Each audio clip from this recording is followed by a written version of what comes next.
ਸਤਿ ਸ਼੍ਰੀ ਅਕਾਲ ਜੀ ਸਾਰਿਆਂ ਨੂੰ। ਮੈਂ ਤੁਹਾਡਾ ਆਪਣਾ Jaspreet Singh attorney at law ਤੇ ਅੱਜ ਦਾ ਆਪਣਾ ਪ੍ਰੋਗਰਾਮ ਹੈ ਵੀਕਲੀ ਅਪਡੇਟਸ ਜਿਹੜੇ ਕਿ ਇਮੀਗ੍ਰੇਸ਼ਨ ਦੀ ਗੱਲ ਕਰਦੇ ਆ। ਇੱਥੇ ਆਪਾਂ ਅਮਰੀਕਾ ਦੀ ਇਮੀਗ੍ਰੇਸ਼ਨ ਦੀ ਗੱਲ ਕਰਦੇ ਆ, ਨਾਲ ਹੀ ਤੁਹਾਡੇ ਜਿਹੜੇ ਸਵਾਲਾਂ ਦੇ ਜਵਾਬ ਆ ਉਹ ਵੀ ਦੇਣ ਦੀ ਕੋਸ਼ਿਸ਼ ਕਰਦੇ ਆ। ਸਾਰਿਆਂ ਤੋਂ ਪਹਿਲੀ ਜਿਹੜੀ ਖਬਰ ਆ ਉਹ ਹੈਗੀ ਆ ਸਰਕਾਰ ਦੀ ਕਿ ਬਾਈਡਨ ਸਰਕਾਰ ਜਿਹੜੇ ਬਾਰਡਰ ਹੈਗੇ ਆ ਉਹ 8 ਨਵੰਬਰ ਤੋਂ ਖੋਲ੍ਹਣ ਜਾ ਰਹੀ ਆ। ਜਿਹੜਾ ਬੜੀ ਦੇਰ ਤੋਂ ਉਡੀਕ ਸੀਗੀ ਕਿ ਵਿਜ਼ਟਰ ਵੀਜ਼ੇ ਤੇ ਐਂਟਰੀ ਸ਼ੁਰੂ ਹੋਵੇ, ਬਾਰਡਰ ਖੋਲ੍ਹਣ, ਲੋਕੀ ਕੈਨੇਡਾ ਤੋਂ ਆ ਸਕਣ, ਮੈਕਸੀਕੋ ਤੋਂ ਆ ਸਕਣ, ਇੰਡੀਆ ਤੋਂ ਆ ਸਕਣ, ਚਾਈਨਾ ਤੋਂ ਆ ਸਕਣ, ਉਹ 8 ਨਵੰਬਰ ਤੋਂ ਸ਼ੁਰੂ ਹੋਏਗਾ। ਜਿਹੜੇ ਬੰਦੇ ਫੁੱਲੀ ਵੈਕਸੀਨੇਟਡ ਨੇ ਤੇ ਜਿਨ੍ਹਾਂ ਨੇ ਨੈਗੇਟਿਵ ਟੈਸਟ ਜਿਨ੍ਹਾਂ ਦੀ ਰਿਪੋਰਟਾਂ ਆਉਣਗੀਆਂ ਉਹ 8 ਨਵੰਬਰ ਤੋਂ ਇੱਥੇ ਅਮਰੀਕਾ ਹੁਣ ਆ ਸਕਣਗੇ। ਤੋ ਇਹ ਉਡੀਕ ਜਿਹੜੀ ਹੈਗੀ ਆ ਉਹ ਖਤਮ ਹੋਈ ਆ ਤੇ 8 ਤੋਂ ਬਾਅਦ ਦੁਬਾਰਾ ਜਿਹੜੀ ਇੰਟਰਨੈਸ਼ਨਲ ਟਰੈਵਲ ਆ, ਖਾਸ ਕਰਕੇ ਵਿਜ਼ਟਰ ਵੀਜ਼ੇ ਦੀ ਜਿਹੜੀਆਂ ਕੰਟਰੀਆਂ ਤੇ ਬੈਨ ਲੱਗਿਆ ਸੀ ਉਹ ਸ਼ੁਰੂ ਹੋ ਜਾਏਗੀ।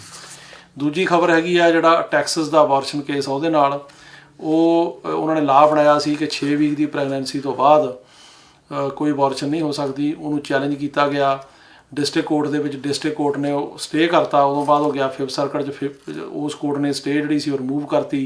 ਹੁਣ ਉਹ ਸੁਪਰੀਮ ਕੋਰਟ ਦੇ ਵਿੱਚ ਕੇਸ ਗਿਆ ਅਤੇ ਸੁਪਰੀਮ ਕੋਰਟ ਸ਼ਾਇਦ ਇਹ ਕੇਸ ਨੂੰ ਸੁਣੇਗੀ। ਅਤੇ ਉਹਨਾਂ ਦੀ ਆਰਗੂਮੈਂਟ ਇਹ ਹੈਗੀ ਆ ਕਿ ਜਿਹੜਾ ਉਹ ਕਾਨੂੰਨ ਦੇ ਵਿੱਚ ਲਿਖਿਆ ਵੀ ਕੋਈ ਬੰਦਾ ਵੀ ਜੇ ਇਹ ਲਾਅ ਦੀ ਵਾਇਲੇਸ਼ਨ ਹੁੰਦੀ ਆ ਤਾਂ ਉਹਦੇ ਅਗੇਂਸਟ ਜਿਹੜਾ ਹੈਗਾ ਉਹ ਕਾਰਵਾਈ ਕਰ ਸਕਦਾ ਹੈ ਜਾਂ ਉਹ ਆਪਣੇ ਤੌਰ 'ਤੇ ਰਿਪੋਰਟ ਕਰ ਸਕਦਾ। ਵੀ ਉਹਦੇ ਕਰਕੇ ਉਹਨਾਂ ਨੇ ਕਿਹਾ ਵੀ ਇਹ ਬਹੁਤ ਜ਼ਿਆਦਾ ਬਰੋਡ ਆ, ਵੀ ਇਹ ਜਿਹੜੀ ਪਾਵਰ ਇਹਦਾ ਲਾਅ ਇਨਫੋਰਸਮੈਂਟ ਕੋਲ ਹੋਣੀ ਚਾਹੀਦੀ, ਆਮ ਬੰਦਿਆਂ ਕੋਲ ਨਹੀਂ। ਸੋ ਦੇਖਦੇ ਹਾਂ ਕਿਸ ਤਰ੍ਹਾਂ ਅੱਗੇ ਪਲੇ ਆਊਟ ਹੁੰਦਾ।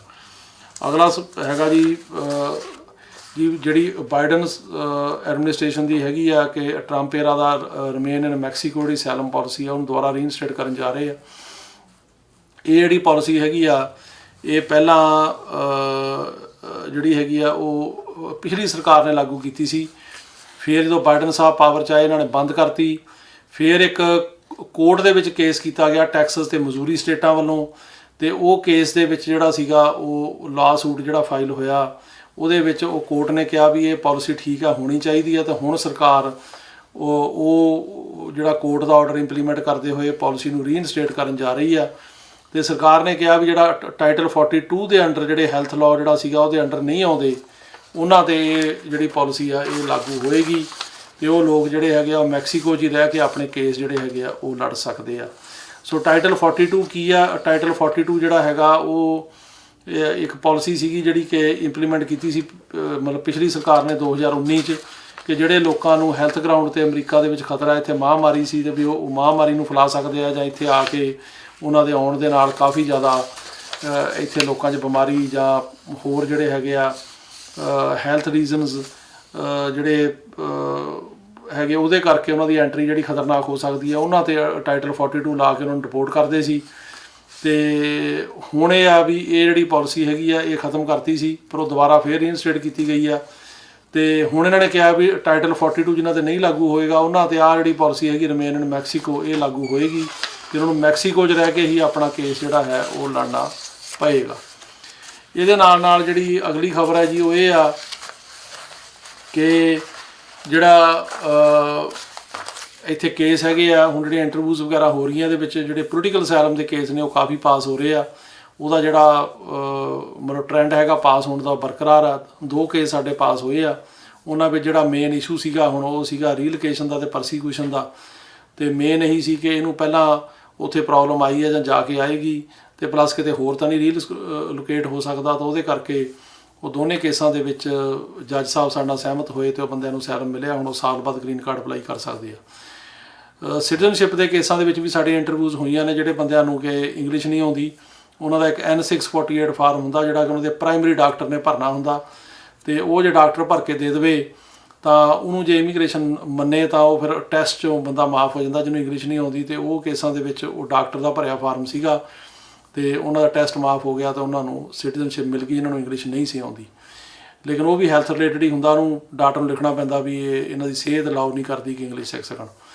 ਉਸ ਤੋਂ ਇਲਾਵਾ ਜਿਹੜੀ ਅਗਲੀ ਖਬਰ ਆ ਉਹ ਇਹ ਹੈਗੀ ਆ ਕਿ ਜਿਹੜਾ ਕਾਨੂੰਨ ਨਵਾਂ ਬਣ ਰਿਹਾ ਸੀ ਉਹਦੇ ਵਿੱਚ ਇਹ ਆ ਕਿ ਜਿਵੇਂ ਆਪਾਂ ਨੂੰ ਪਤਾ ਹੀ ਆ ਕਿ ਸੈਨੇਟ ਦੇ ਵਿੱਚ ਆ ਕੇ ਉਹ ਲਾਅ ਜਿਹੜਾ ਹੈਗਾ ਉਹ ਅੜ ਗਿਆ। ਮਤਲਬ ਹਾਊਸ ਨੇ ਪਾਸ ਕਰਕੇ ਕਾਨੂੰਨ ਭੇਜੇ ਸੀ ਸੈਨੇਟ 'ਚ, ਜਿਨ੍ਹਾਂ ਵਿੱਚ ਇੱਕ ਬੱਚਿਆਂ ਲਈ ਸੀ, ਇੱਕ ਐਗਰੀਕਲਚਰ ਵਰਕਰ ਲਈ ਸੀ ਅਤੇ ਇੱਕ ਜਿਹੜਾ ਹੈਗਾ ਉਹ ਅਸੈਂਸ਼ੀਅਲ ਵਰਕਰ ਦਾ ਸੀਗਾ। ਪਰ ਉਹ ਸੈਨੇਟ ਦੇ ਵਿੱਚ ਕੀ ਹੋਇਆ ਵੀ ਉੱਥੇ ਹੁਣ ਸਹਿਮਤੀ ਨਹੀਂ ਬਣ ਰਹੀ ਅਤੇ ਜਿਹੜਾ ਹੁਣ ਬਜਟ ਪਾਸ ਹੋਣਾ ਉਹਦੇ ਵਿੱਚ ਇਹਨਾਂ ਨੇ ਕੋਸ਼ਿਸ਼ ਕੀਤੀ ਸਰਕਾਰ ਨੇ ਕਿ ਜਿਹੜਾ ਉਹਦੇ ਨਾਲ ਜੋੜ ਕੇ ਇਹਨੂੰ ਪਾਸ ਕੀਤਾ ਜਾਵੇ ਤੇ ਉਹਦੇ ਬਾਰੇ ਜਿਹੜੀ ਹੈਗਾ ਸੈਨੇਟ ਪਾਰਲੀਮੈਂਟੇਰੀਅਨ ਉਹਨੇ ਕੋਸ਼ਿਸ਼ ਕੀਤੀ ਕਿ ਇਹਨੂੰ ਬਲੌਕ ਕੀਤਾ ਜਾਵੇ। ਇਹਨਾਂ ਨੇ ਉਹਦੇ ਕੋਲ ਲਿਖ ਕੇ ਭੇਜਿਆ, ਪਰ ਸੈਨੇਟ ਪਾਰਲੀਮੈਂਟੇਰੀਅਨ ਨੇ ਉਹਨੂੰ ਬਲੌਕ ਕਰ ਦਿੱਤਾ। ਉਹਨੇ ਕਿਹਾ ਵੀ ਨਹੀਂ, ਇਹ ਬਜਟ ਨਾਲ ਨਹੀਂ ਜੋੜੇ ਜਾ ਸਕਦੇ। ਹੁਣ ਇਹ ਆ ਵੀ ਉਹ ਕਹਿ ਰਹੇ ਆ ਕਿ ਟੈਂਪਰੇਰੀ ਵੀਜ਼ੇ ਜੇ ਲੋਕਾਂ ਨੂੰ ਦੇ ਦਿੱਤੇ ਜਾਣ ਤੇ ਉਹ ਬਜਟ ਦੇ ਨਾਲ ਜੋੜ ਕੇ ਸ਼ਾਇਦ ਪਾਸ ਕੀਤੇ ਜਾ ਸਕਣ, ਪਰ ਇਹਦੇ ਬਾਰੇ ਅਜੇ ਕੋਈ ਪੱਕਾ ਸ਼ੋਰ ਨਹੀਂ ਆ। ਉੱਤੇ ਕੋਸ਼ਿਸ਼ ਜਾਰੀ ਆ, ਕਿਉਂਕਿ ਜਿਹੜੇ ਡੈਮੋਕ੍ਰੈਟਿਕ ਪਾਰਟੀ ਦੀ ਲੀਡਰਸ਼ਿਪ ਆ ਉਹ ਬਜਟ ਨਾਲ ਜੋੜ ਕੇ ਇਹਨੂੰ ਕਰਨਾ ਚਾਹੁੰਦੀ। ਉਹਨਾਂ ਦੇ ਦਿਮਾਗ 'ਚ ਇਹ ਆ ਕਿ ਜੇ ਬਜਟ ਨਾਲ ਨਾ ਜੁੜਿਆ ਤਾਂ ਇਹ ਬਿੱਲ ਜਿਹੜੇ ਆ ਇਹ ਪਾਸ ਨਹੀਂ ਹੋਣੇ। ਤੇ ਇਹਦੇ ਨਾਲ ਹੀ ਜਿਹੜਾ ਪ੍ਰੈਜ਼ੀਡੈਂਟ ਬਾਈਡਨ ਨੇ ਹੁਣ ਮੀਟਿੰਗ ਬੁਲਾਈ ਸੀ, ਜਿਹੜੇ ਇਨਫਰਾਸਟਰਕਚਰ ਦਾ ਬਿੱਲ ਹੈ ਤੇ ਜਿਹੜਾ ਬਜਟ ਰੀਕਨਸੀਲੇਸ਼ਨ ਹੈ, ਤੇ ਆਪਣੀ ਪਾਰਟੀ ਦੇ ਬੰਦਿਆਂ ਦੀ, ਕਿਉਂਕਿ ਆਪਣੀ ਪਾਰਟੀ ਦੇ ਵਿੱਚ ਹੀ ਜਿਹੜੀ ਡੈਮੋਕ੍ਰੈਟਿਕ ਪਾਰਟੀ ਉਹਨਾਂ ਦੀ, ਉਹਦੇ ਵਿੱਚ ਹੀ ਦੋ ਧੜੇ ਆ, ਇੱਕ ਧੜਾ ਪ੍ਰੋਗਰੈਸਿਵ ਆ, ਇੱਕ ਥੋੜਾ ਮੋਡਰੇਟ ਆ। ਉਹਨਾਂ ਦੀ ਸਹਿਮਤੀ ਨਹੀਂ ਬਣ ਰਹੀ ਬਜਟ ਨੂੰ ਲੈ ਕੇ ਤੇ ਜਿਹੜੇ ਇਨਫਰਾਸਟਰਕਚਰ ਬਿੱਲ ਨੂੰ ਲੈ ਕੇ, ਉਹਦੀਆਂ ਧਾਰਾਵਾਂ ਨੂੰ ਲੈ ਕੇ, ਤੇ ਉਹਨਾਂ ਬਾਰੇ ਉਹਨਾਂ ਨੇ ਮੀਟਿੰਗ ਕੀਤੀ ਆ ਤੇ ਕੋਸ਼ਿਸ਼ ਕੀਤੀ ਆ ਕਿ ਉਹਨਾਂ ਦੀ ਸਹਿਮਤੀ ਜਿਹੜੀ ਬਣਾਈ ਜਾ ਸਕੇ ਤੇ ਉਹ ਬੰਦੇ ਜਿਹੜੇ ਹੈਗੇ ਆ ਉਹ ਮਤਲਬ ਉਹ ਇਕੱਠੇ ਰਹਿਣ ਤਾਂ ਕਿ ਉਹਦਾ ਕੋਈ ਮਤਲਬ ਪਾਸ ਹੋ ਸਕਣ।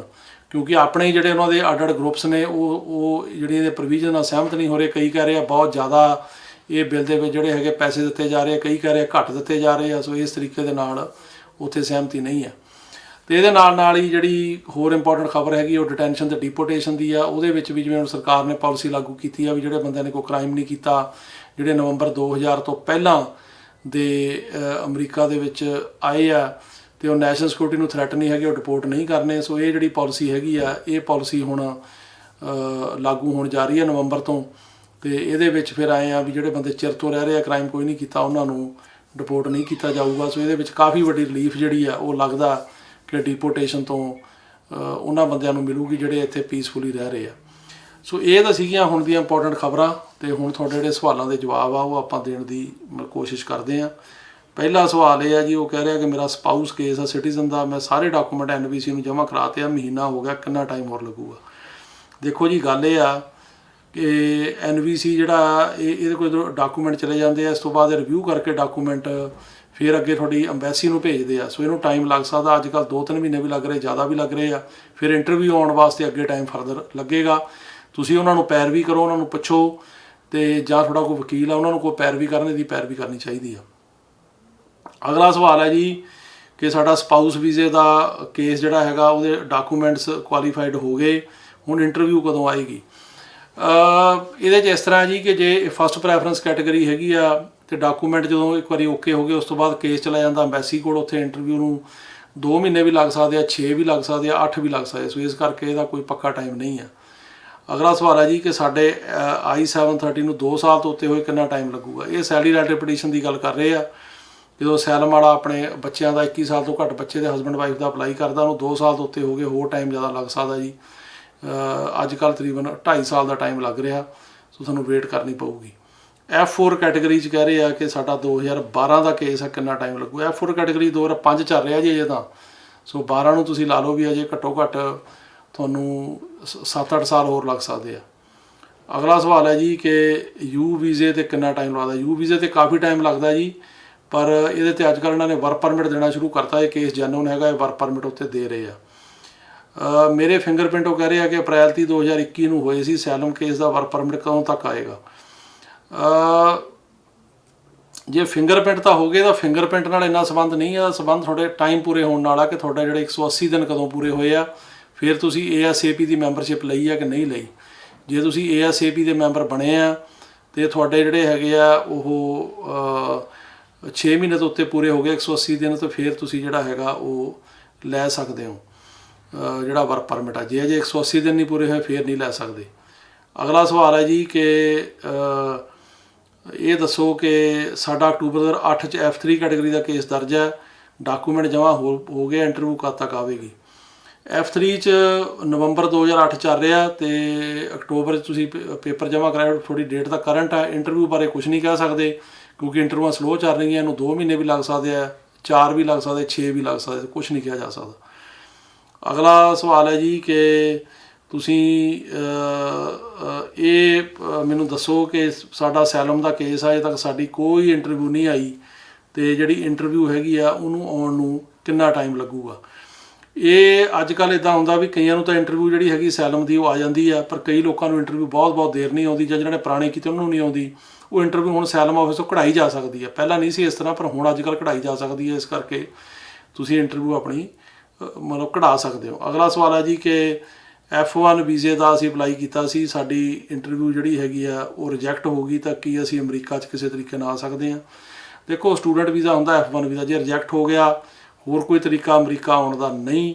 ਸੋ ਜੇ ਇੰਟਰਵਿਊ ਰਿਜੈਕਟ ਹੋ ਗਈ ਤੁਹਾਡੀ, ਤਾਂ ਫਿਰ ਤੁਸੀਂ ਵਿਜ਼ਟਰ ਵੀਜ਼ਾ ਟਰਾਈ ਕਰ ਸਕਦੇ ਹੋ, ਪਰ ਕੋਈ ਪੱਕਾ ਸ਼ੋਰ ਨਹੀਂ ਕਿ ਮਿਲੇ ਜਾਂ ਨਾ ਮਿਲੇ।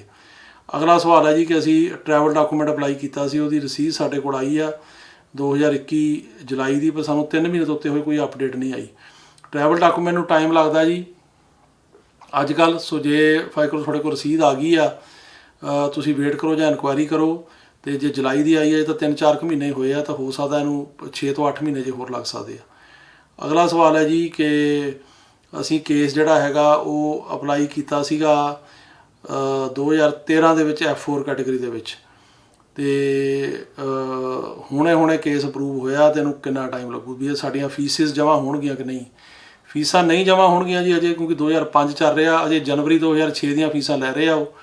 ਸੋ 2013 ਤਾਂ ਬਹੁਤ ਦੂਰ ਆ, ਸੋ ਜੇ ਕਈ ਸਾਲ ਲੱਗਣਗੇ ਤੁਹਾਨੂੰ ਫੀਸਾਂ ਜਮ੍ਹਾਂ ਕਰਾਉਣ ਤੋਂ ਪਹਿਲਾਂ। ਅਗਲਾ ਸਵਾਲ ਹੈ ਜੀ ਕਿ ਮੇਰੀ F4 ਕੈਟੇਗਰੀ 'ਚ ਫਾਈਲ ਲੱਗੀ ਹੋਈ ਆ, ਅਪਰੂਵਲ ਲੈਟਰ ਨਹੀਂ ਆਇਆ, ਮੇਰੀ ਉਮਰ 18 ਸਾਲ ਦੀ ਹੋ ਗਈ ਹੈ, ਅਤੇ ਮੈਂ ਕੀ ਸਟੂਡੈਂਟ ਵੀਜ਼ੇ 'ਤੇ ਅਮਰੀਕਾ ਆ ਸਕਦੀ ਹਾਂ? ਸਟੂਡੈਂਟ ਵੀਜ਼ੇ 'ਤੇ ਤੁਸੀਂ ਅਪਲਾਈ ਕਰ ਸਕਦੇ ਹੋ, ਪਰ ਪ੍ਰੋਬਲਮ ਇਹ ਹੈਗੀ ਉਹ 'ਚ ਲਿਖਣਾ ਪੈਂਦਾ ਕਿ ਮੇਰਾ F4 ਕੈਟੇਗਰੀ 'ਚ ਅਪਲਾਈ ਹੋਇਆ, ਅਤੇ ਜੇ ਤੁਸੀਂ ਉਹ ਦੱਸੋਗੇ ਤਾਂ ਤੁਹਾਡਾ ਸਟੂਡੈਂਟ ਵੀਜ਼ਾ ਰਿਫਿਊਜ਼ ਹੋ ਸਕਦਾ। ਸੋ ਨਾ ਹੋਣ ਦੀ ਉਮੀਦ ਇਹ 'ਚ ਪੂਰੀ ਆ, ਕੋਈ ਪੱਕਾ ਚਾਂਸ ਨਹੀਂ ਆਉਣ ਦਾ। ਅਗਲਾ ਸਵਾਲ ਹੈ ਜੀ ਕਿ ਟੂਰਿਸਟ ਵੀਜ਼ੇ ਕਦੋਂ ਸਟਾਰਟ ਹੋਣਗੇ? ਟੂਰਿਸਟ ਵੀਜ਼ਾ ਮੈਂ ਦੱਸ ਕੇ ਹਟਿਆ ਜੀ, 8 ਨਵੰਬਰ ਤੋਂ ਸ਼ੁਰੂ ਹੋਏਗਾ। ਸੋ 8 ਨਵੰਬਰ ਤੋਂ ਇੰਟਰਨੈਸ਼ਨਲ ਟਰੈਵਲ ਜਿਹੜੀ ਅਮਰੀਕਾ ਦੇ ਵਿੱਚ ਉਹ ਸ਼ੁਰੂ ਹੋ ਜਾਏਗੀ। ਅਗਲਾ ਸਵਾਲ ਹੈ ਜੀ ਕਿ ਉਹ ਇਹ ਕਹਿ ਰਹੇ ਆ ਕਿ ਮੇਰੇ ਕੋਲ ਵਿਜ਼ਟਰ ਵੀਜ਼ਾ ਹੈਗਾ ਅਮਰੀਕਾ ਦਾ, ਕੀ ਮੈਂ ਇੱਥੇ ਕੰਮ ਕਰ ਸਕਦਾ? ਬਿਲਕੁਲ ਨਹੀਂ। ਜਿਹੜਾ ਵਿਜ਼ਟਰ ਵੀਜ਼ੇ 'ਤੇ ਅਮਰੀਕਾ ਆਉਂਦਾ ਉਹ ਬੰਦਾ ਕੰਮ ਨਹੀਂ ਕਰ ਸਕਦਾ। ਕੰਮ ਕਰਨ ਵਾਸਤੇ ਅੰਡਰਲਾਈਨ ਕੇਸ ਚਾਹੀਦਾ, ਚਾਹੇ ਅਸਾਈਲਮ ਦਾ ਕੇਸ ਹੋਵੇ, ਚਾਹੇ ਸਟੂਡੈਂਟ ਵੀਜ਼ੇ ਦਾ, ਅਤੇ ਇਹ ਬੰਦਾ ਕੰਮ ਨਹੀਂ ਚਲੋ ਕਰ ਸਕਦਾ, ਮਤਲਬ ਰਹਿ ਸਕਦਾ, ਚਾਹੇ ਉਹ ਵਿਆਹ ਦਾ ਕੇਸ ਹੋਵੇ। ਅਤੇ ਇਹਨਾਂ ਕੇਸਾਂ ਦੇ ਵਿੱਚ ਬੰਦਾ ਜਿਹੜਾ ਹੈਗਾ ਉਹ ਕੰਮ ਕਰ ਸਕਦੇ ਨੇ। ਕੋਈ ਉਹਨਾਂ ਨੂੰ ਵਿਆਹ ਦਾ ਇੱਥੇ ਸਿਟੀਜ਼ਨ ਨਾਲ ਕੀਤਾ ਹੁੰਦਾ, ਉਹਨਾਂ ਨੂੰ ਵਰਕ ਪਰਮਿਟ ਮਿਲ ਜਾਂਦਾ, ਪੋਲੀਟੀਕਲ ਅਸਾਈਲਮ ਵਾਲਿਆਂ ਨੂੰ ਵੀ ਮਿਲ ਜਾਂਦਾ। ਪਰ ਇਹ ਕੇਸ ਜਿਹੜੇ ਹੈਗੇ ਜੈਨੂਇਨ ਚਾਹੀਦੇ, ਉਹੋ ਜਿਹੇ ਕੇਸ ਨਾ ਹੋਣ ਵੀ ਸਿਰਫ ਵਰਕ ਪਰਮਿਟ ਲੈਣ ਲਈ ਕੀਤੇ, ਅਸਲੀ ਕੇਸ ਚਾਹੀਦੇ ਆ। ਅਗਲਾ ਸਵਾਲ ਹੈ ਜੀ ਕਿ ਮੈਂ ਸਿਟੀਜ਼ਨ ਹਾਂ, ਮੈਂ ਆਪਣੇ ਹਸਬੈਂਡ ਨਾਲ 2018 'ਚ ਅਪਲਾਈ ਕੀਤਾ ਸੀ, ਅਤੇ ਸਟੇਟਸ ਕਰੰਟ ਆ ਰਿਹਾ, ਇੰਟਰਵਿਊ ਨਹੀਂ ਆਈ। ਆਉਣੀ ਚਾਹੀਦੀ ਹੈ ਜੀ, ਅੱਜ ਕੱਲ੍ਹ ਟਾਈਮ ਤਾਂ ਲੱਗ ਰਿਹਾ ਵੈਸੇ, ਪਰ ਤੁਸੀਂ ਇਹਦੀ ਇਨਕੁਆਇਰੀ ਕਰੋ, ਕਿਉਂਕਿ ਤੁਹਾਡਾ ਤਾਂ ਜਿਹੜਾ ਹੈਗਾ ਕਰੰਟ ਹੈਗੀ ਆ ਉਹ ਕੈਟੇਗਰੀ ਤੋਂ ਇੰਟਰਵਿਊ ਆਉਣੀ ਚਾਹੀਦੀ ਆ। ਅਗਲਾ ਸਵਾਲ ਹੈ ਜੀ ਕਿ ਮੇਰਾ ਬ੍ਰਦਰ US ਸਿਟੀਜ਼ਨ ਆ, ਅਤੇ ਪੇਰੈਂਟਸ ਦਾ ਅਪਲਾਈ ਕੀਤੇ ਨੂੰ 2 ਸਾਲ ਹੋ ਗਏ, ਪਰ ਅਜੇ ਤੱਕ ਕੁਛ ਨਹੀਂ, ਕੋਈ ਇੰਟਰਵਿਊ ਨਹੀਂ ਆਈ। ਇਹਨੂੰ ਟਾਈਮ ਲੱਗ ਸਕਦਾ ਜੀ ਅੱਜ ਕੱਲ੍ਹ, ਕਿਉਂਕਿ ਇਸ ਕੈਟੇਗਰੀ ਦੇ ਵਿੱਚ ਵੀ ਜਿਹੜੀ ਫਸਟ ਪ੍ਰੈਫਰੈਂਸ ਕੈਟੇਗਰੀ ਆ, ਕੋਈ ਮਤਲਬ ਇਹਦੀ ਕੋਈ ਪ੍ਰਾਇਓਰਟੀ ਨਹੀਂ ਹੈਗੀ, ਪਰ ਅੱਜ ਕੱਲ੍ਹ ਟਾਈਮ ਲੱਗ ਰਿਹਾ ਕਾਫੀ, ਇਹਨੂੰ ਹੋਰ ਟਾਈਮ ਵੀ ਲੱਗ ਸਕਦਾ। ਸਰ, ਸਾਡਾ F4 ਕੇਸ 7 ਜਨਵਰੀ 2007 'ਚ ਲੱਗਾ ਸੀਗਾ, ਅਤੇ ਅਪਰੂਵਲ ਨਹੀਂ ਆਈ, ਅਤੇ ਕੀ ਮੈਂ ਇੱਥੇ ਟੂਰਿਸਟ ਵੀਜ਼ੇ 'ਤੇ ਆ ਸਕਦਾ? ਤੁਸੀਂ ਟੂਰਿਸਟ ਵੀਜ਼ਾ ਟਰਾਈ ਕਰ ਸਕਦੇ ਹੋ, ਪਰ ਪੱਕਾ ਸ਼ਿਓਰ ਨਹੀਂ ਕਿ ਤੁਹਾਨੂੰ ਮਿਲੇ ਜਾਂ ਨਾ ਮਿਲੇ। ਤੁਸੀਂ ਕੋਸ਼ਿਸ਼ ਕਰ ਸਕਦੇ ਹੋ, ਪਰ ਜੇ ਮਿਲੇਗਾ ਤਾਂ ਫਿਰ ਆ ਸਕੋਗੇ, ਪਰ ਜੇ ਤੁਹਾਡਾ ਆਲਰੇਡੀ F4 ਕੇਸ ਲੱਗਿਆ ਉਹ 'ਤੇ ਨਾ ਹੋ ਸਕਦਾ ਸਟੂਡੈਂਟ ਵੀਜ਼ਾ। ਅਗਲਾ ਸਵਾਲ ਹੈ ਜੀ ਕਿ US ਦੇ ਵਿੱਚ ਜੇ ਕਿਸੇ ਦਾ ਅਸਾਈਲਮ ਦਾ ਕੇਸ ਲੱਗਿਆ ਹੋਵੇ, ਉਹ ਕਿੰਨੀ ਦੇਰ ਬਾਅਦ ਵਰਕ ਪਰਮਿਟ ਅਪਲਾਈ ਕਰ ਸਕਦਾ? ਜੇ ਉਹ ASAP ਦੀ ਮੈਂਬਰਸ਼ਿਪ ਲੈ ਲਵੇ ਤਾਂ 6 ਮਹੀਨੇ ਬਾਅਦ ਵਰਕ ਪਰਮਿਟ ਅਪਲਾਈ ਕਰ ਸਕਦਾ, ਅਦਰਵਾਈਜ਼ 1 ਸਾਲ ਬਾਅਦ ਕਰ ਸਕਦਾ ਅਪਲਾਈ। ਅਤੇ ਜੇ ASAP ਦਾ ਮੈਂਬਰ ਹੈਗਾ ਤਾਂ 180 ਦਿਨ ਬਾਅਦ ਅਪਲਾਈ ਕਰ ਸਕਦਾ, 6 ਮਹੀਨੇ ਬਾਅਦ। ਅਗਲਾ ਸਵਾਲ ਹੈ ਜੀ ਕਿ ਮੇਰੇ ਫਿੰਗਰਪ੍ਰਿੰਟ ਅਪ੍ਰੈਲ 30 2021 ਨੂੰ ਹੋਏ ਸੀ, ਅਤੇ ਵਰਕ ਪਰਮਿਟ ਕਦੋਂ ਆਏਗਾ? ਵਰਕ ਪਰਮਿਟ ਦਾ ਫਿੰਗਰਪ੍ਰਿੰਟ ਨਾਲ ਇੰਨਾ ਸੰਬੰਧ ਨਹੀਂ ਜੀ, ਅਪਲਾਈ ਹੋਣ ਨਾਲ ਆ। ਜਿਹੜੀ ਡੇਟ ਤੋਂ ਅਪਲਾਈ ਹੋਇਆ ਕੇਸ, ਉਹ ਡੇਟ ਤੋਂ ਤੁਸੀਂ 6 ਮਹੀਨੇ ਗਿਣੋ, ਅਤੇ ਜੇ ਤੁਹਾਨੂੰ 6 ਮਹੀਨੇ ਹੋ ਜਾਂਦੇ, ਜੇ ਹੁਣ ਫਾਈਕਲ ਅਪ੍ਰੈਲ 'ਚ ਵੀ ਅਪਲਾਈ ਹੋਇਆ ਹੋਵੇ ਤਾਂ ਅਪ੍ਰੈਲ, ਮਈ, ਜੂਨ, ਜੁਲਾਈ, ਅਗਸਤ, ਸਤੰਬਰ, ਅਕਤੂਬਰ, ਤੁਹਾਨੂੰ 180 ਦਿਨ ਤੋਂ ਉੱਪਰ ਆਲਰੇਡੀ ਹੋ ਗਿਆ, ਤੁਸੀਂ ਹੁਣ ਕਰ ਸਕਦੇ ਹੋ, ਪਰ ਤੁਹਾਨੂੰ ASAP ਦੀ ਜਿਹੜੀ ਮੈਂਬਰਸ਼ਿਪ ਲੈਣੀ ਪਏਗੀ। ਅਗਲਾ ਸਵਾਲ ਹੈ ਜੀ ਕਿ R1 ਵੀਜ਼ੇ ਬਾਰੇ ਦੱਸੋ। R1 ਵੀਜ਼ਾ ਜਿਹੜਾ ਹੁੰਦਾ ਜੀ ਪ੍ਰੀਸਟ ਦਾ ਹੁੰਦਾ, ਕਿ ਕਿਸੇ ਗੁਰਦੁਆਰਾ ਸਾਹਿਬ ਦੇ ਵਿੱਚ ਜਾਂ ਕਿਸੇ ਮੰਦਿਰ 'ਚ ਜਾਂ ਚਰਚ ਦੇ ਵਿੱਚ ਐਜ਼ ਏ ਪ੍ਰੀਸਟ ਕੋਈ ਅਪਲਾਈ ਕਰਦਾ ਉਹ, ਅਤੇ ਉਹਦੀਆਂ ਆਪਣੇ ਰਿਕੁਆਇਰਮੈਂਟਸ ਹੁੰਦੀਆਂ ਨੇ। ਇੱਕ ਤਾਂ ਜਿਹੜਾ ਇੰਸਟੀਟਿਊਸ਼ਨ ਆ ਉਹਦੇ ਕੋਲ ਸਾਰੇ ਪੇਪਰ ਚਾਹੀਦੇ ਆਪਣੇ, ਉਹ ਤੋਂ ਇਲਾਵਾ ਜਿਹਨੇ ਆਉਣਾ ਉਹਦੇ ਕੋਲ ਵੀ ਕੁਆਲੀਫਿਕੇਸ਼ਨ ਚਾਹੀਦੀ, ਐਕਸਪੀਰੀਅੰਸ ਚਾਹੀਦਾ ਜੇ ਪੂਰਾ ਹੈਗਾ। ਕਈ ਵਾਰ ਇਮੀਗ੍ਰੇਸ਼ਨ ਵਾਲੇ ਔਨ ਸਾਈਟ ਵਿਜ਼ਿਟ ਕਰਦੇ ਨੇ ਦੇਖਣ ਲਈ ਵੀ ਉਹ ਸੱਚਾ ਇੰਸਟੀਟਿਊਸ਼ਨ ਆ, ਵੀ ਐਵੇਂ ਹੀ ਨਹੀਂ ਉਹ ਵੀ ਅਪਲਾਈ ਕਰਨ ਵਾਸਤੇ ਰੱਖਿਆ। ਸੋ ਉਹਦੇ ਕਰਕੇ ਫਿਰ ਉਹ ਅਪਲਾਈ ਹੋ ਸਕਦਾ ਅਤੇ ਉਹਨਾਂ ਨੂੰ ਮਿਲ ਸਕਦਾ ਜੀ। ਤੇ ਅਗਲਾ ਸਵਾਲ ਹੈ ਜੀ ਕਿ ਮੇਰਾ ਅਸਾਈਲਮ ਦਾ ਕੇਸ ਹੋਮਲੈਂਡ ਸਿਕਿਉਰਿਟੀ ਕੋਲ 2018 ਦਾ ਆ, ਅਜੇ ਤੱਕ ਕੋਈ ਰਿਸਪੌਂਸ ਨਹੀਂ ਆਇਆ, ਕੋਈ ਇੰਟਰਵਿਊ ਨਹੀਂ ਆਈ। ਤੁਸੀਂ ਇੰਟਰਵਿਊ ਕਢਾ ਸਕਦੇ ਹੋ ਜੀ, ਅੱਜ ਕੱਲ੍ਹ ਡੇਟਾਂ ਆ ਰਹੀਆਂ ਨੇ, ਪਹਿਲਾਂ ਨਹੀਂ ਸੀ ਆਉਂਦੀਆਂ, ਸੋ ਤੁਸੀਂ ਟਰਾਈ ਕਰ ਸਕਦੇ ਹੋ, ਹੁਣ ਡੇਟ ਆ ਸਕਦੀ ਆ। ਅਗਲਾ ਸਵਾਲ ਹੈ ਜੀ ਕਿ ਗ੍ਰੀਨ ਕਾਰਡ ਦੀ ਇੰਟਰਵਿਊ ਉਹ ਕਹਿ ਰਹੇ ਆ ਕਿ ਨਹੀਂ ਸਾਡੀ ਹੋ ਰਹੀ, 3rd ਟਾਈਮ ਸਾਨੂੰ 60 ਡੇਜ਼ ਦਾ ਲੈਟਰ ਆ ਗਿਆ। ਇਹ ਲੈਟਰ ਆਮ ਆ ਰਿਹਾ ਜੀ 60 ਡੇਜ਼ ਦੇ, ਕਿ 60 ਦਿਨ ਬਾਅਦ ਉਹ ਕਹੀ ਜਾਂਦੇ ਵੀ ਦੁਬਾਰਾ 60 ਦਿਨ ਬਾਅਦ ਇੰਟਰਵਿਊ ਆਏਗੀ। ਸੋ ਤੁਸੀਂ ਇਹਦੇ ਬਾਰੇ ਜਿਹੜਾ ਹੈਗਾ ਉਹ ਵੇਟ ਕਰੋ, ਅਜੇ ਆਪਣੇ ਆਪ ਹੀ ਇੰਟਰਵਿਊ ਦੇਣਗੇ ਤਾਂ ਹੋ ਸਕਦਾ ਅਜੇ ਹੋਰ 5-6 ਮਹੀਨੇ ਇਸੇ ਤਰ੍ਹਾਂ ਹੀ ਚੱਲਦਾ ਰਹੇ ਤੇ ਅਗਲੇ ਸਾਲ ਦੇ ਵਿੱਚ ਜਾ ਕੇ ਡੇਟ ਆਵੇ। ਉਹ ਇਹ ਕਹਿ ਰਹੇ ਆ ਕਿ F4 ਸਟੇਟਸ ਦੀ ਅਪਰੂਵਲ ਜਿਹੜੀ ਆ ਉਹ ਮੈਂ ਕਿਵੇਂ ਚੈੱਕ ਕਰ ਸਕਦਾ। ਉਹਦਾ ਅਪਰੂਵਲ ਦੀ ਲੈਟਰ ਮੇਲ 'ਚ ਆਉਂਦੀ ਹੈ ਜੀ, ਤੇ ਉਹਦੇ ਵਿੱਚ ਕੇਸ ਅਪਰੂਵਲ ਦਾ ਲੈਟਰ ਹੁੰਦਾ, ਉੱਤੇ ਲਿਖਿਆ ਹੁੰਦਾ ਕਿ ਕੇਸ ਅਪਰੂਵ ਹੋ ਗਿਆ, ਤੇ ਜਾਂ ਤੁਸੀਂ ਕੇਸ ਨੰਬਰ ਪਾ ਕੇ ਆਪਣਾ ਉੱਤੇ ਵੀ ਚੈੱਕ ਕਰ ਸਕਦੇ ਹੋ ਕਿ ਅਪਰੂਵਲ ਹੋਈ ਹੈ ਕਿ ਨਹੀਂ ਹੋਈ ਹੈ। ਜੇ ਲੈਟਰ ਨਹੀਂ ਆਈ ਤੁਹਾਨੂੰ ਕੇਸ ਨੰਬਰ ਤੋਂ ਪਤਾ ਲੱਗ ਸਕਦਾ। ਅਗਲਾ ਸਵਾਲ ਹੈ ਜੀ ਕਿ ਸਟੂਡੈਂਟ ਅਸਾਈਲਮ ਕੇਸ ਫਾਈਲ ਕਰ ਸਕਦਾ ਕਿ ਨਹੀਂ। ਹਾਂਜੀ ਕਰ ਸਕਦਾ, ਜਿਹੜਾ ਕੋਈ ਵੀ ਸਟੂਡੈਂਟ ਵੀਜ਼ੇ ਦੇ ਉੱਤੇ ਆਉਂਦਾ ਉਹ ਅਸਾਈਲਮ ਕੇਸ ਜ਼ਰੂਰ ਕਰ ਸਕਦਾ ਫਾਈਲ, ਲੇਕਿਨ ਅਸਾਈਲਮ ਕੇਸ ਜੈਨੂਅਨ ਹੋਣਾ ਚਾਹੀਦਾ, ਕੋਈ ਇਹੋ ਜਿਹਾ ਨਾ ਹੋਵੇ ਵੀ ਇਕੱਲਾ ਵਰਕ ਪਰਮਿਟ ਲੈਣ ਲਈ ਅਪਲਾਈ ਕੀਤਾ, ਅਸਲੀ ਹੋਵੇ। ਜਿਹੜੇ ਅਸਾਈਲਮ ਦੇ 5 ਗਰਾਊਂਡ ਹੁੰਦੇ ਆ ਉਹਨਾਂ ਦੇ ਵਿੱਚ ਕੇਸ ਆਉਂਦਾ ਹੋਵੇ, ਪਹਿਲਾਂ ਪਰਸੀਕਿਊਸ਼ਨ ਹੋਈ ਹੋਵੇ, ਡਾਕੂਮੈਂਟੇਸ਼ਨ ਵੀ ਹੋਣੀ ਚਾਹੀਦੀ ਹੈ ਉਹਦੇ ਕੋਲ ਤਾਂ ਕਿ ਜੈਨੂਅਨ ਕੇਸ ਹੋਵੇ ਉਹ। ਅਗਲਾ ਸਵਾਲ ਹੈ ਜੀ ਕਿ ਮੇਰਾ F2B ਕੇਸ ਅਪ੍ਰੈਲ 16 'ਚ ਅਪਲਾਈ ਹੋਇਆ, ਸਾਰੇ ਪੇਪਰ ਸਬਮਿਟ ਹੋ ਗਏ, ਕਦੋਂ ਤੱਕ ਇੰਟਰਵਿਊ ਆਏਗੀ। ਦੇਖੋ ਜੇ F2B ਕੇਸ ਜਿਹੜੀ ਕੈਟੇਗਰੀ ਹੈ ਇਹ ਗ੍ਰੀਨ ਕਾਰਡ ਹੋਲਡਰ ਦੇ 21 ਸਾਲ ਤੋਂ ਉੱਪਰ ਬੱਚਿਆਂ ਦੀ ਕੈਟੇਗਰੀ ਹੈ। ਜੇ ਇਹ 2016 'ਚ ਅਪਲਾਈ ਹੋਇਆ ਤੇ ਇਹਨੂੰ ਹੁਣ ਅੱਜ ਕੱਲ੍ਹ 2015 ਚੱਲ ਰਿਹਾ ਜੀ, ਇਹ ਸਾਲ ਹੋਰ ਲੱਗ ਸਕਦਾ ਇਹਦੇ 'ਚ। ਅਗਲਾ ਸਵਾਲ ਹੈ ਜੀ ਜਨਵਰੀ 'ਚ ਅਪਲਾਈ ਕੀਤਾ ਸੀ F4 ਤੇ ਕਦੋਂ ਵਾਰੀ ਆਏਗੀ। ਜਨਵਰੀ 2006 'ਚ।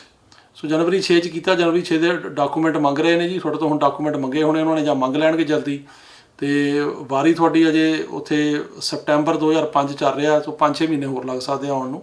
ਪਰ ਅਜੇ ਤਾਂ ਜਿਹੜੇ ਸਪਟੈਂਬਰ ਤੋਂ ਪਹਿਲਾਂ ਵਾਲੇ ਸੀ ਉਹਨਾਂ ਦੀ ਵੀ ਇੰਟਰਵਿਊ ਜਿਹੜੀ ਆ ਉਹ ਨਹੀਂ ਹੋਈ। ਤੇ ਅਜੇ ਅਗਲਾ ਸਵਾਲ ਹੈ ਜੀ ਕਿ ਮੇਰੀ ਏਜ 25 ਸਾਲ ਦੀ ਹੈ, F4 ਕੇਸ 2005 ਸਪਟੈਂਬਰ 'ਚ ਅਪਲਾਈ ਕੀਤਾ ਸੀ, ਡਾਕੂਮੈਂਟਸ ਜਿਹੜੇ ਹੈਗੇ ਡਾਕੂਮੈਂਟਸ ਕੁਆਲੀਫਾਈ ਹੋ ਗਏ ਆ, ਤੇ ਇਹ ਦੱਸੋ ਕਿ ਅਮਰੀਕਾ 'ਚ ਮੇਰੀ ਵਾਰੀ ਆ ਸਕਦੀ ਹੈ ਕਿ ਨਹੀਂ। ਦੇਖੋ ਇਹ ਡਿਪੈਂਡ ਕਰੂਗਾ ਕਿ ਤੁਸੀਂ ਚਾਈਲਡ ਸਟੇਟਸ ਪ੍ਰੋਟੈਕਸ਼ਨ ਐਕਟ ਦੇ ਅੰਡਰ ਕਵਰ ਹੁੰਦੇ ਆ ਕਿ ਨਹੀਂ। ਜਿਹੜਾ ਚਾਈਲਡ ਸਟੇਟਸ ਪ੍ਰੋਟੈਕਸ਼ਨ ਐਕਟ ਆ ਉਹਦੇ ਅੰਡਰ ਇਹ ਹੁੰਦਾ ਕਿ ਜਦੋਂ ਤੁਸੀਂ ਅਪਲਾਈ ਕੀਤਾ ਕੇਸ ਉਦੋਂ ਕਿੰਨੀ ਉਮਰ ਸੀ, ਅਪਰੂਵਲ ਆਈ ਉਦੋਂ ਕਿੰਨੀ ਸੀ, ਤੇ ਜਦੋਂ ਹੁਣ ਤੁਹਾਡਾ ਕੇਸ ਕਰੰਟ ਆ ਉਹ 'ਚ ਕਿੰਨੀ ਉਹ ਟਾਈਮ ਕੱਢਿਆ ਜਾਂਦਾ ਵਿੱਚੋਂ। ਜੇ 21 ਸਾਲ ਤੋਂ ਘੱਟ ਉਮਰ ਹੈ ਜਾਂਦੀ ਫਿਰ ਕਵਰ ਹੁੰਦੇ ਆ, ਜੇ ਕਵਰ ਹੋਣਗੇ ਤੁਸੀਂ ਆ ਸਕਦੇ ਹੋ। ਅਗਲਾ ਸਵਾਲ ਹੈ ਜੀ ਕਿ F2B ਕੈਟੇਗਰੀ 'ਚ ਮੇਰਾ 2016 'ਚ ਪੇਪਰ ਅਪਲਾਈ ਕੀਤੇ ਸੀ, ਕਿੰਨਾ ਟਾਈਮ ਲੱਗੂਗਾ। F2B ਕੈਟੇਗਰੀ 'ਚ 15 ਚੱਲ ਰਿਹਾ ਜੀ, 16 ਨੂੰ ਅਜੇ ਹੋਰ ਸਾਲ ਲੱਗੂਗਾ, ਅਜੇ ਕਮ ਸੇ ਕਮ 1 ਸਾਲ ਹੋਰ ਲੱਗਣਾ ਚਾਹੀਦਾ ਜੀ। ਅਗਲਾ ਸਵਾਲ ਹੈ ਜੀ ਕਿ ਨੋਟਿਸ ਡੇਟ ਅਤੇ ਅਪਰੂਵਲ ਡੇਟ 'ਚ ਕੀ ਫਰਕ ਹੁੰਦਾ। ਦੇਖੋ ਜਦੋਂ ਆਪਾਂ ਕੇਸ ਅਪਲਾਈ ਕਰਦੇ ਹਾਂ, ਨੋਟਿਸ ਡੇਟ ਜਿਹੜੀ ਉਹ ਹੁੰਦੀ ਹੈ ਜਦੋਂ ਉੱਥੋਂ ਲੈਟਰ ਆਉਂਦਾ ਇਮੀਗ੍ਰੇਸ਼ਨ ਤੋਂ ਕੇਸ ਲੱਗ ਗਿਆ। ਅਪਰੂਵਲ ਡੇਟ ਇਹ ਹੁੰਦੀ ਜਦੋਂ ਉਹੀ ਕੇਸ ਅਪਰੂਵ ਕੀਤਾ ਜਾਂਦਾ। ਸੋ ਇਹ ਡੇਟਾਂ ਅਲੱਗ-ਅਲੱਗ ਹੁੰਦੀਆਂ ਨੇ। ਨੋਟਿਸ ਡੇਟ ਤੋਂ ਕਈ ਵਾਰ ਅਪਰੂਵਲ ਡੇਟ ਦੇ ਵਿੱਚ ਕਈ ਸਾਲਾਂ ਦਾ ਫਰਕ ਹੁੰਦਾ। ਅਗਲਾ ਸਵਾਲ ਹੈ ਜੀ ਕਿ 2016 ਅਸਾਈਲਮ ਅਪਲਾਈ ਕੀਤਾ ਸੀ, ਇਹ ਤਾਂ ਕੋਈ ਡੇਟ ਨਹੀਂ ਆਈ, ਕੀ ਡੇਟ ਲੈ ਸਕਦੇ ਹਾਂ। ਹਾਂਜੀ ਅੱਜ ਕੱਲ੍ਹ ਡੇਟਾਂ ਜਿਹੜੀਆਂ ਉਹ ਲਈਆਂ ਜਾ ਸਕਦੀਆਂ ਨੇ, ਕੋਈ ਪਹਿਲਾਂ ਨਹੀਂ ਸੀ ਲਈਆਂ ਜਾ ਸਕਦੀਆਂ। ਹੁਣ ਜੇ ਤੁਸੀਂ 2016 ਤੋਂ ਪਹਿਲਾਂ ਦਾ ਅਪਲਾਈ ਕੀਤਾ ਤੁਸੀਂ ਡੇਟ ਆਪਣੀ ਲੈ ਸਕਦੇ ਹੋ। ਅਗਲਾ ਸਵਾਲ ਹੈ ਜੀ ਕਿ ਮੇਰਾ ਵਿਜ਼ਟਰ ਵੀਜ਼ਾ 4 ਟਾਈਮ ਰਿਫਿਊਜ਼ ਹੋਇਆ, ਕੀ ਮੈਂ ਦੁਬਾਰਾ ਟਰਾਈ ਕਰ ਸਕਦਾ। ਜਿਹੜਾ ਨਵੰਬਰ ਦੇ ਮਹੀਨੇ ਮਤਲਬ 8 ਨਵੰਬਰ ਤੋਂ ਸ਼ੁਰੂ ਹੋਣਗੇ ਉਹ ਤੁਸੀਂ ਟਰਾਈ ਕਰ ਸਕਦੇ ਹੋ ਦੁਬਾਰਾ, ਪਰ ਕੋਈ ਪੱਕਾ ਸ਼ੋਰ ਨਹੀਂ ਹੈ ਕਿ ਮਿਲੇ। ਜੇ ਇੰਨੀ ਵਾਰੀ ਰਿਫਿਊਜ਼ ਹੋਇਆ ਤਾਂ ਦੁਬਾਰਾ ਰਿਫਿਊਜ਼ ਹੋਣ ਦੇ ਚਾਂਸ ਜ਼ਿਆਦਾ। ਤੇ ਮੇਰਾ F1 ਵੀਜ਼ਾ ਰਿਜੈਕਟ ਹੋਇਆ, ਮੈਂ ਹੋਰ ਕਿਸੇ ਤਰੀਕੇ ਨਾਲ ਆ ਸਕਦਾ। ਜੇ ਸਟੂਡੈਂਟ ਵੀਜ਼ਾ ਰਿਜੈਕਟ ਹੋਇਆ ਤਾਂ ਹੋਰ ਕੋਈ ਤਰੀਕੇ ਨਾਲ ਆਉਣ ਦਾ ਕੋਈ ਇੱਦਾਂ ਦਾ ਜਿਹੜਾ ਤਰੀਕਾ ਨਹੀਂ ਹੈ। ਤੁਸੀਂ ਦੁਬਾਰਾ ਵਿਜ਼ਟਰ ਵੀਜ਼ਾ ਟਰਾਈ ਕਰ ਸਕਦੇ ਹੋ, ਪਰ ਕੋਈ ਇਹਦੇ 'ਚ ਮਤਲਬ ਪੱਕਾ ਸ਼ੋਰ ਨਹੀਂ ਹੈ ਕਿ ਤੁਹਾਡੀ ਵਾਰੀ ਆਏਗੀ। ਅਗਲਾ ਸਵਾਲ ਹੈ ਜੀ ਕਿ ਮੇਰੇ ਗ੍ਰੈਂਡਫਾਦਰ ਕੈਂਸਰ ਪੇਸ਼ੈਂਟ ਨੇ, ਕੀ ਉਹ ਵਿਜ਼ਟਰ ਵੀਜ਼ਾ ਅਪਲਾਈ ਕਰ ਸਕਦੇ ਆ। ਦੇਖੋ ਜੇ ਤੁਹਾਡੇ ਗ੍ਰੈਂਡ ਮਦਰ ਜਾਂ ਗ੍ਰੈਂਡਫਾਦਰ ਕੈਂਸਰ ਪੇਸ਼ੈਂਟ ਨੇ ਅਮਰੀਕਾ ਦੇ ਵਿੱਚ, ਤੁਸੀਂ ਉਹਨਾਂ ਨੂੰ ਮਿਲਣ ਆਉਣਾ ਤਾਂ ਸਰਟਨਲੀ ਜਿਵੇਂ ਨਵੰਬਰ ਸ਼ੁਰੂ ਹੁੰਦਾ ਤੁਸੀਂ ਉਹਨਾਂ ਦੇ ਡਾਕਟਰ ਤੋਂ ਲਿਖਾ ਕੇ ਤੇ ਵਿਜ਼ਟਰ ਵੀਜ਼ੇ ਟਰਾਈ ਕਰ ਸਕਦੇ ਹੋ। ਜੇ ਮਿਲ ਜਾਵੇ, ਕਈ ਵਾਰ ਮਿਲ ਜਾਂਦਾ, ਪਰ ਉਹਨਾਂ ਇਹ ਦੇਖਣਾ ਹੁੰਦਾ ਵੀ ਤੁਸੀਂ ਮੁੜ ਕੇ ਆਓਗੇ ਵਾਪਸ ਕਿ ਨਹੀਂ। ਸੋ ਇਸ ਕਰਕੇ ਤੁਸੀਂ ਟਰਾਈ ਕਰ ਸਕਦੇ ਹੋ, ਪਰ ਕੋਈ ਪੱਕੀ ਜਿਹੜੀ ਹੈਗੀ ਇਹਦੇ 'ਚ ਸ਼ਿਓਰਟੀ ਨਹੀਂ ਆ।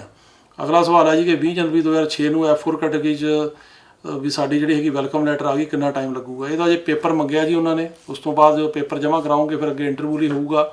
ਅਜੇ ਸਪਟੈਂਬਰ 5 ਚੱਲ ਰਿਹਾ, ਜੇ 5-6 ਮਹੀਨੇ ਹੋਰ ਲੱਗ ਸਕਦੇ, ਜ਼ਿਆਦਾ ਟਾਈਮ ਵੀ ਲੱਗ ਸਕਦਾ। ਸੋ ਇਹ ਸੀ ਜੀ ਤੁਹਾਡੇ ਸਵਾਲਾਂ ਦੇ ਜਵਾਬ, ਤੇ ਆਸ ਹੈ ਕਿ ਤੁਹਾਨੂੰ ਪ੍ਰੋਗਰਾਮ ਪਸੰਦ ਆਇਆ ਹੋਊਗਾ। ਅਗਲੇ ਵੀਕ ਫਿਰ ਮਿਲਾਂਗੇ ਇਸੇ ਪ੍ਰੋਗਰਾਮ ਦੇ ਵਿੱਚ। ਸਤਿ ਸ਼੍ਰੀ ਅਕਾਲ ਜੀ।